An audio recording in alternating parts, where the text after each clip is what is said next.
Դուք ևս ունեք ծանոթներ, ովքեր մշտապես գլուխ են գովում։ Եկեք հասկանանք հոգեբանական պատճառները։ Առաջինը դա մարդու թերարժեքության զգացումն է, ցածր ինքնագնահատականն եւ անվստահությունը։ Այս մարդիկ իրենց թերի են զգում ներսում։ Երկրորդը նրանց շատ են քննադատել եւ այս մարդկանց շատ են համեմատել ուրիշների հետ։ Այդ պատճառով այս մարդիկ չեն կարողանում տանել այն մարդկանց, ովքեր իրենցից ավելի հաջողակ են, լավն են, առաջ են։ Դրա համար նախանձի զգացում են շատ ունենում ու կարիք ունեն դիմացինին արժեզրկելու, որ իրենց բարձրացնեն, որովհետև խոցված ինքնագնահատականը տանել չի կարողանում դա։ Երրորդը. այս մարդիկ նարցիսստիկ հակում ունեցող մարդիկ են։ Այսինքն ես աշխարհի կենտրոնն եմ, ես ամենալավն եմ, ինձնից լավ գոյություն չունի, անկամ եթե դա այդպես չէ։ Չորրորդը. այս մարդիկ մշտապես վազում են ուրիշների հետևից, եթե մեկը մի բանով լավն է,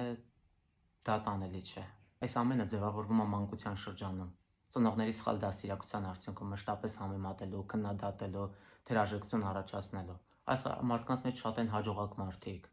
Բայց մարդը կարող է շատ հաջողակ լինել իր ոլորտում, բայց մեկը իրեն թերի զգա, անդադ կարիք ունենա գլուխ գովալու։ Դրսից հաստատում է պետք, որովհետև ներսում արժեքս չեմ հասկանում։